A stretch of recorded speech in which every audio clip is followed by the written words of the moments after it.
Presencia Nacional. Hola amigos, muy buenos días, bienvenidos a una nueva edición de Presencia Nacional.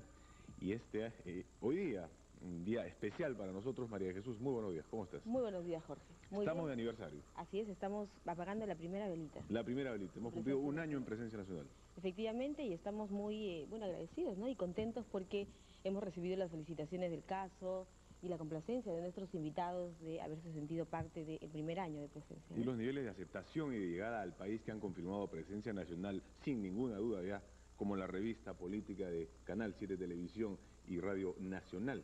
Cosa pues que de hecho nos congratula y agradecemos a quienes nos siguen sábado a sábado. Así es. Y bueno, el programa de hoy también promete ser muy interesante, lleno de opiniones, expectativas, puntos de vista de diferentes personas, de diferentes invitados respecto de los temas más importantes sin duda durante la semana. Un tema esencial, Adolfo Olaechea. Ha sido capturado esta suerte de vocero, de canciller de Sendero Luminoso desde Europa para conversar sobre estos temas. Estarán con nosotros, ya está con nosotros el doctor Luis Lamas Puccio. Estamos a la espera del señor Jaime Antesana, María de Jesús, pero antes de ir con nuestro ilustre invitado, tenemos un informe. Un informe preparado por nuestro equipo de producción, así que vamos con el informe de lo que significó la extradición de Adolfo Olaechea. Adelante con el informe.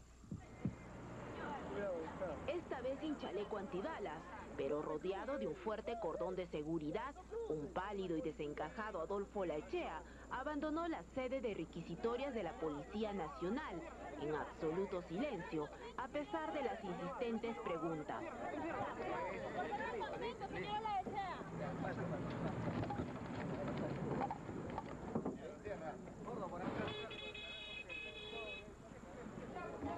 La seguridad fue redoblada tanto en el local de La Victoria como el Palacio de Justicia, donde fue trasladado. Olaechea intentó en todo momento ocultar las esposas con su bolsa de dormir.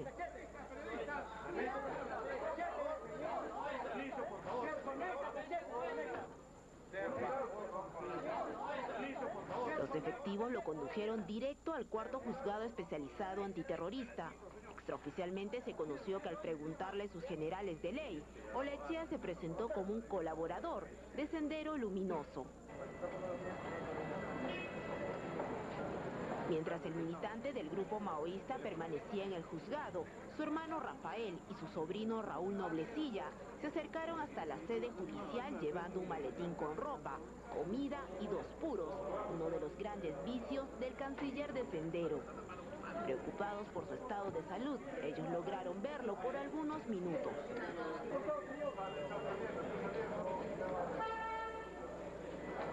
Tras 2 horas y media de declaración instructiva, en medio de un fuerte cordón policial, Olaechea ingresó a la carceleta de Palacio de Justicia.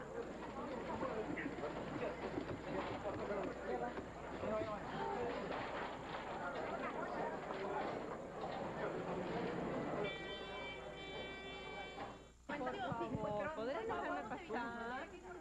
Su abogada María Isabel Chen, quien en un inicio se negó a declarar, informó que por disposición de la jueza, su defendido sería sometido a un examen médico antes de que ingrese a un centro penitenciario.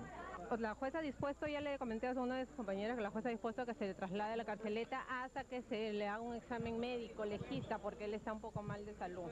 Examen que se realizó luego de 1 hora. El resultado, un adenoma prostático que le produce dolor y sangrado durante la micción. El médico dispuso.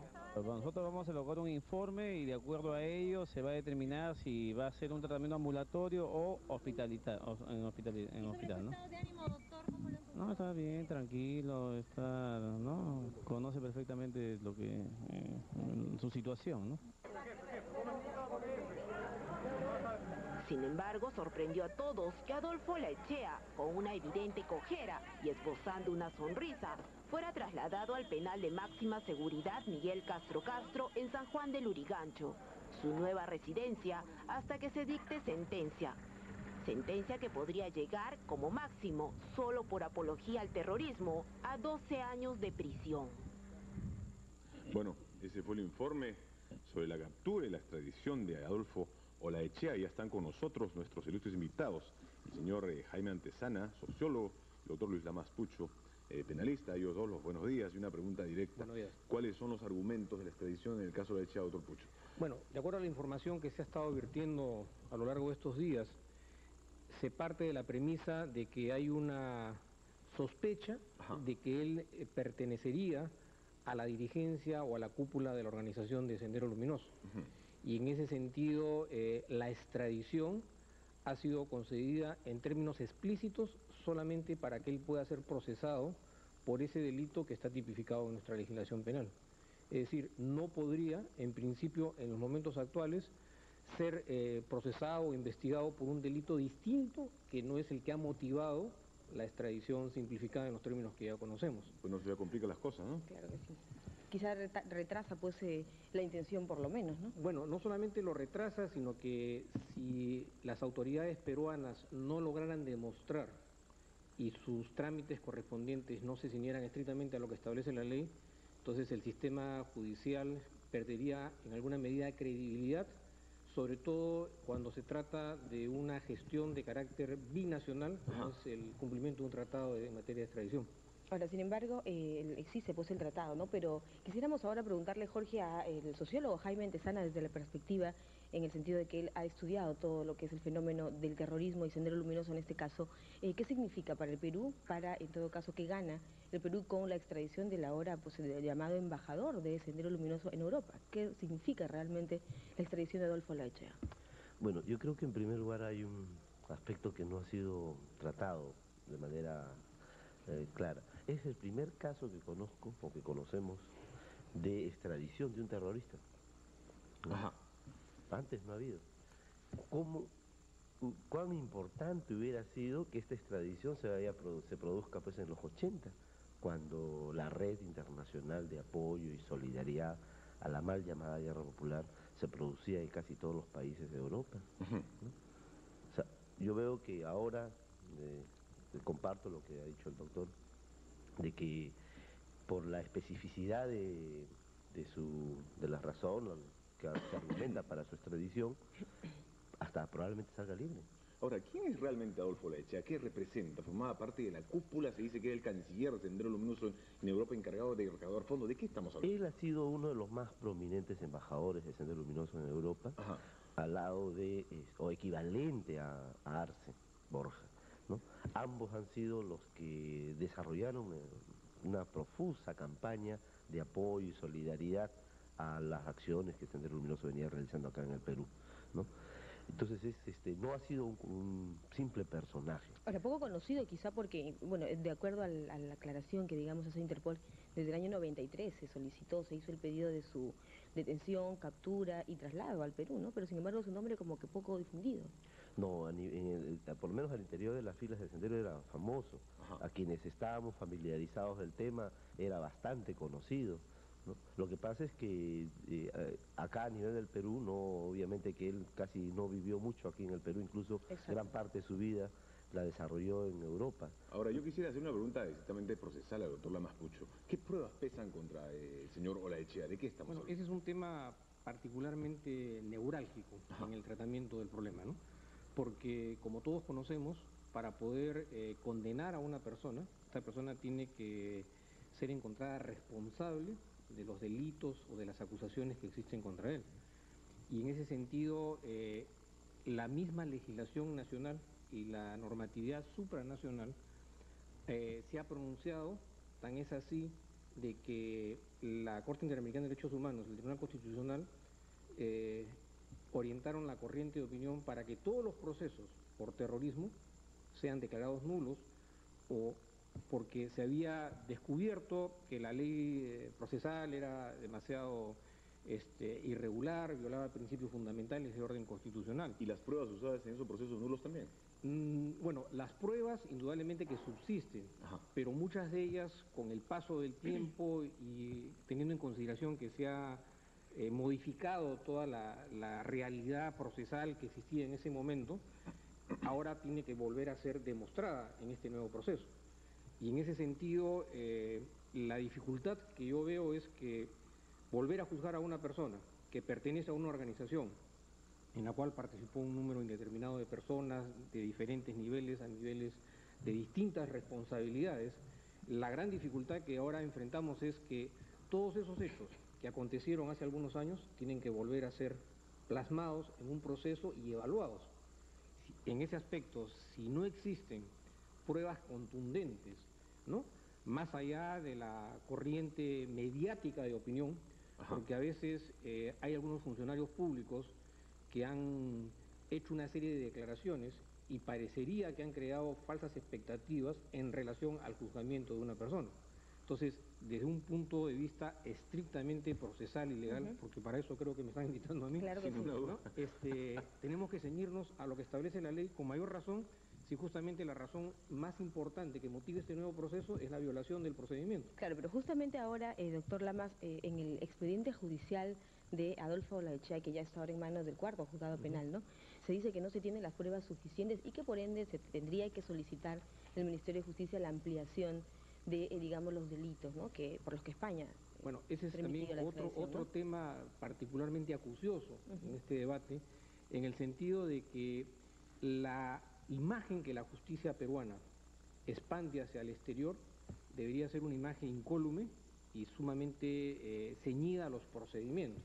Es decir, si nosotros desde un comienzo estamos cometiendo errores, si se quiere, de orden administrativo, eso puede ser interpretado como una forma bastante superficial de manejar temas tan delicados en lo que se refiere a la seguridad nacional y en lo que se relaciona a la imagen internacional del país. Entonces, no puede ser que un país, después que ha agotado todas las gestiones, se logre extraditar a una persona, no puede hacerlo. Y ahora resulta de que los procesos y las anomalías de orden administrativo implican de que en ese proceso de extradición no se incluyeron otros delitos que también están siendo motivo de investigación. Entonces, ese factor, ese error, indudablemente, que puede ser capitalizado por las personas que están interesadas en estos procesos para decir, mire, señores, cómo funciona la justicia en nuestro país, cómo en primero dicen una cosa, ahora cambian el asunto y todo esto pues se va a prestar a una serie de interpretaciones que en definitiva menoscaban pues, la imagen del sistema judicial y de las instituciones que están encargadas de investigar estos hechos, ¿no? Antes de irnos a la pausa, María Jesús, quisiera recordar a quienes siguen presencia que este señor Olaechea se caracterizó, entre otras cosas, por emitir una serie de declaraciones bastante altisonantes. Por ejemplo, en el caso de lo que pasó en el atentado de Tarata, apenas se produjo este hecho doloroso, él dijo, el Perú no son 4 gatos de Miraflores ni un par de políticos.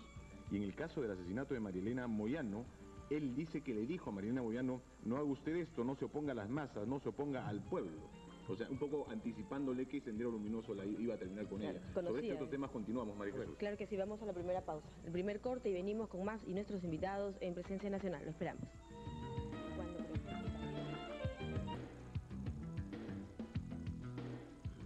Muy bien, ya estamos de regreso esta mañana en Presencia Nacional y continuamos hablando sobre el tema de la extradición de Adolfo Olaechea. Jorge, tenías una inquietud antes de la pausa. Compartíamos una reflexión de Juan Señor Antesana y entre otras declaraciones del señor Olaechea, él ha dicho, por ejemplo, a la revista Caretas el 26 de noviembre del 1992, dijo lo siguiente: después de muchas advertencias y si no quieren corregirse, yo no veo ninguna razón por la cual estas muertes no sean por el momento justificadas en aras de la nación. O sea, Olaechea emitiendo opinión justificando la barbarie y la muerte de miles de peruanos. No sé, su opinión. Bueno, sí, él ha justificado todas las muertes porque según él era parte de la guerra popular, que era dirigido por el Partido Comunista del Perú y que encarnaba a las masas pobres del país. Esto es totalmente conocido, él ha justificado cada uno de los hechos que han ocurrido en el país, desde Tarata, la muerte de María Elena Moyano y una serie de asesinatos que se produjeron, sobre todo en los primeros años de los 90. Ajá. Entonces, él ha tenido un papel pues, de canciller, de representante, ha sido la voz del senderismo en Europa. Una suerte de agregado en Europa. Claro, y cuando ocurre la caída de Guzmán y la ruptura de las dos facciones, él se ubica en la facción recalcitrante, ¿no? Él empieza a justificar la necesidad de continuar la guerra y de superar el recodo, ¿no? Y cosa curiosa, lo he visto ahora diciendo que hay que luchar por una solución política. Obviamente parece que ya se ha alineado a la nueva posición. Con todo, creo que ha sido una pieza importante del engranaje de Sendero en Europa, ¿no? Y hubiera sido importante, como les decía hace un instante, que esta captura se haya producido mucho más antes. Ahí sí golpeamos duramente a la estructura externa del senderismo, ¿no? En el exterior del país. Por otro lado, creo que él ha cumplido una labor proselitista, de abierto apoyo, propaganda, de abierta, sí, propaganda y justificación de todo lo que pasaba acá. Ahora, no creo que eso lo haga miembro del Comité Central, ¿no? Eso, de lo que se conoce, el Comité Central Histórico del Sendero es el que hemos conocido todos después por los informes ya de inteligencia, ¿no? Creo que, espero que después de la caída de Olaechea pueda venir la captura también de Arce Borja, que sería muy importante para el país y para evitar la recomposición futura del senderismo. Ahora, doctor Lamas Puccio, ya yendo nuevamente al tema del proceso, en todo caso penal, ¿verdad?, que se le sigue a Adolfo Olaechea. Hemos escuchado que, por ejemplo, el presidente de la Sala Antiterrorista hizo una afirmación en el sentido de que se adelantó ya la opinión de que no se le va a dar la libertad. Bueno, entonces esto es un hecho que ustedes nos comentaban durante la pausa, no debería darse, porque estaría en todo caso yendo contra el mismo proceso. Lo que está pasando es que los funcionarios públicos que se encargan de la investigación de estos temas deberían manejarse con la mesura que requiere el caso, porque un juez o un fiscal es una persona que va a tener que evaluar estos hechos, y creo yo que resulta demasiado prematuro y quizás hasta equívoco adelantar una opinión en el sentido de negar una posibilidad dentro de un proceso en relación a un expediente que todavía no se conoce. Entonces, ¿cómo un magistrado puede adelantar una opinión en esos términos? Lo cual podría ser incluso capitalizado por las partes involucradas en plantear una recusación contra ese magistrado al haber adelantado una opinión. Yo creo que en ese sentido existen los plazos, los términos y los procedimientos establecidos en la ley para que las partes involucradas, porque un proceso es una controversia.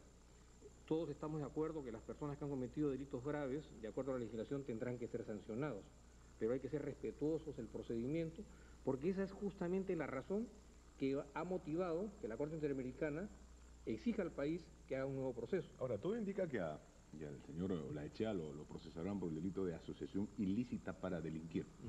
En términos estrictos de iter criminis, esto es de la ruta, ¿cierto?, que tiene que seguir el hecho para convertirse en punible.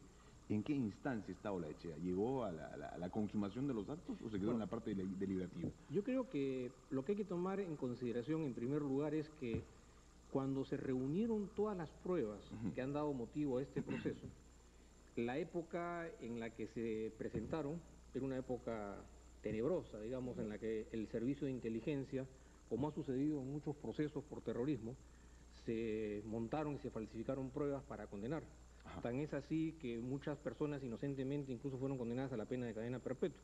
Entonces, habrá que verificar si en efecto esos elementos que dieron pie para que Adolfo Olaechea sea incorporado en este proceso son elementos realmente válidos y que tienen una concatenación perfectamente clara en relación a su participación o a declaraciones de otras personas o a hechos que puedan demostrar que en efecto él pertenece o pertenecía a la dirigencia de la organización. ¿Esta participación fue a título de autoría, de complicidad? ¿De qué estamos hablando? Bueno, eso es lo que tendrá que ser motivo de investigación. Yo en realidad no conozco el proceso, no conozco cuáles son las pruebas que han motivado para que él sea incorporado dentro de este proceso, y eso tendrá que ser motivo pues de un análisis bastante minucioso, ¿no? Ahora, apología al terrorismo sería otro delito, ¿no?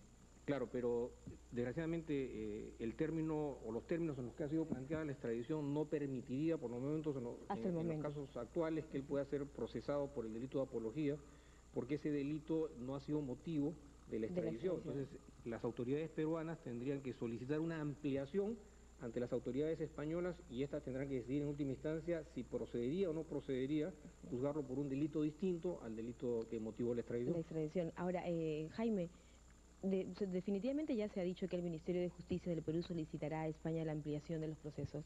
¿Qué otros delitos en todo caso tendría que solicitar para ser juzgado Adolfo Olaechea en el Perú? Yo creo que tiene que ser el de apología al terrorismo. Está pendiente. Me parece que eso debió incluirse ya, incluso ahora, entre las motivaciones, las razones por las cuales se extraditaba. Pero creo que él está utilizando el espacio que tiene ahora para burlarse, ¿no? Bueno, la forma como ha sido mostrado, ¿no? Es porque él sabe de que por las razones que están expuestas en el pedido de extradición, por esa razón él no va a poder ser detenido indefinidamente. Él mismo lo ha dicho, ni condenado. Aparte, esta es una reflexión que quisiera compartirla con los invitados al respecto, señora Antesana. ¿Qué sucede si el Perú decide irse más allá de lo que ha sido el acuerdo de extradición, trasciende el delito por el que se acordó que se iba a juzgar a la Echea y se va más allá? A eso quería ir, o sea, porque hay una perspectiva. Una es la jurídica, ¿no?, que desde los procedimientos, del debido proceso. Pero hay otra que es la política. Y él sabe que este tema está en el escrutinio público, no solo nacional, sino internacional, ¿no? Los ojos están mirando a este proceso. Y él sabe que si se ciñe adecuadamente a los procedimientos, esto se resuelve rápidamente. Y si el Perú quiere ampliar o quiere incorporar otras causales, otros delitos, va a tener que recurrir a España, ciertamente, y él tiene seguramente muchas posibilidades, digamos, de lograr que España pueda denegar la ampliación de esto. Ahora, doctor Lamas Pucho, acá hay los antecedentes. El año 93 se le fue sentenciado en ausencia a cadena perpetua por la justicia militar, por un lado, y entiendo que algunos años antes también fue procesado y condenado y tuvo que pagar una multa por un proceso de tráfico de estupefacientes. Bueno, en efecto hay una información que salió en un medio periodístico en la que quedó claro que él había tenido participación en actividades de narcotráfico. Pero eso no es motivo, digamos, en el momento actual. Habla un poco de su personalidad, ¿no? Claro, ¿no? Ahora, un poco agregando a la pregunta anterior, él tiene una serie de mecanismos que puede poner en práctica en el caso que el Perú se excediera de sus atribuciones. Él podría plantear una acción de garantía y llegar hasta la Corte Interamericana de Derechos Humanos, ¿no? Y esto, en alguna forma, con los antecedentes que existe en relación al tema de la legislación, esto va digamos, a retroceder el avance logrado en materia de protección de derechos humanos en los últimos años en nuestro país. Y por otro lado también tiene la jurisdicción europea, ¿no?, en la que, en base a sus contactos, sus relaciones, la experiencia que él ha ganado a lo largo de todos estos años que ha vivido en Europa, indudablemente que esto va a significar una posición muy ventajosa justamente para desprestigiar al sistema judicial en nuestro país y sacar réditos en el plano estrictamente político. Ahora, doctor Lamas, ahora sabemos ya del delito que, digamos, se le trataría en este momento a Adolfo Echea. ¿A cuántos años podría ser condenado y, sobre todo, saber cuánto tiempo le tomaría al Perú conseguir esta ampliación del proceso? Bueno, yo entiendo que las autoridades estarán ya empezando a hacer las gestiones pertinentes, sí, ya para se ampliar el ministro lo ha dicho, ¿no?, el pedido de extradición. Estos procesos son bastante complejos, ¿no?, entre otras cosas porque los hechos sucedieron hace muchos años. El servicio de inteligencia en aquella época tuvo un manejo directo en toda la estructura de los elementos que motivaron este proceso. Y además hay que tener en consideración que él va a ser procesado y juzgado con la cúpula de Sendero Luminoso. Por lo tanto, esto va a ser motivo, pues, de una controversia sumamente divagante y enfrentada en relación a el derecho que los procesados argumentarán, sus abogados, los medios de comunicación, la prensa internacional. Es decir, yo creo que esta situación por lo menos se tendrá que definir en un mínimo de un año para adelante. Bueno, las gracias a nuestros ilustres invitados, al señor Antesana, al doctor Luis Lamas Pucho, por habernos acompañado esta mañana. Lamentablemente el tiempo es corto en televisión, no se muevan tras la pausa. El tema relativo al Poder Judicial ya está con nosotros en estudios, el doctor Raúl Ferrero Costa. Ya venimos, no se muevan.